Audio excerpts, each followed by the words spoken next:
जब इस तरह डिफरेंशियल इक्वेशन आपका बिल्कुल तैयार हो जाए तो ऑक्सिलरी इक्वेशन लिखने में कोई दिक्कत वाली बात नहीं है। बस जहां जहां डी है वहां वहां आपको m लिख देना है बस, और इक्वल में 0, y वगैरह यहाँ कुछ नहीं लिखना है, केवल d की जगह पर m सब्स्टिट्यूट करना है, y नहीं लिखना। तो ये आपका ऑक्सिलरी इक्वेशन बन गया। बस इसको आप जितनी जल्दी फैक्टराइज कर लेंगे तुरंत तत्काल आंसर आ जाएगा। तो ये हो जाएगा इसका फैक्टर 4m - 3m - 12 = 0।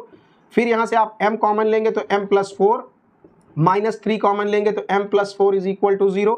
फिर m + 4 ये हो जाएगा एक ब्रैकेट में, और m - 3 = 0। एक बार इसके बराबर 0 लेंगे तो m = आ जाएगा -4, एंड एक बार इसके बराबर 0 लेंगे तो m = आ जाएगा +3।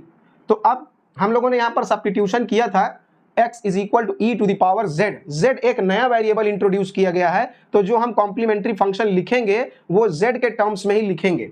तो नाउ सो दैट, तो इसलिए जो इसका आपका कॉम्प्लीमेंट्री फंक्शन है वो लिखा जाएगा। केवल कॉम्प्लीमेंट्री फंक्शन ही यहाँ निकलेगा, क्योंकि हमने पहले बताया यहाँ पर r का वैल्यू 0 है, इसलिए पर्टिकुलर इंटीग्रल नहीं निकालने की जरूरत पड़ेगी, पर्टिकुलर इंटीग्रल 0 हो जाएगा। तो केवल कॉम्प्लीमेंट्री फंक्शन निकालना है, वही इसका कंप्लीट सोल्यूशन माना जाएगा। तो इस तरीके से जब इस तरह प्योर रियल नंबर्स निकल आते हैं तो कॉम्प्लीमेंट्री फंक्शन यहाँ पर क्या होता है, c1 e⁻, पहला रियल नंबर लगाकर -4 × z।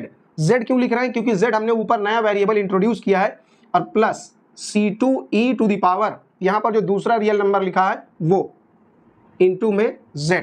ये हमारा z के टर्म्स में हमने ये लिख दिया, लेकिन ये हमारा सही सोल्यूशन, पूरा फाइनल सोल्यूशन तो यहाँ नहीं, क्योंकि हमने z नया वेरिएबल इंट्रोड्यूस किया था अपने से। तो हम लोग यहाँ पर क्या कर सकते हैं, e⁻z की जगह पर क्या लिख सकते हैं, x। तो अगर इसको आप आराम से देखें तो इसको हम ऐसे लिख सकते हैं e⁻z, और होल पावर -4 हम बाहर लगा दें, क्योंकि ये दोनों पावर आपस में मल्टीप्लाई हो जाएंगे। और उसी तरह यहाँ पर e⁻z लिखकर 3 हम बाहर लगा दें, ऐसा हम इसको लिख सकते हैं। तो बस अब इसको हम x के टर्म्स में वापस से ले आ लेंगे, और वही हमारा फाइनल सोल्यूशन होगा। तो e⁻z = क्या है, x है। तो e⁻z यहाँ पे हम लिखेंगे x, तो ये x का पावर -4 हो गया, और प्लस c2, यहाँ पर e⁻z की जगह यहाँ भी x लिखेंगे तो ये हो जाएगा x3। हो सकता है किसी ने इसको पहले लिखा हो, 3 को पहले लिखा हो और -4 को बाद में लिखा हो,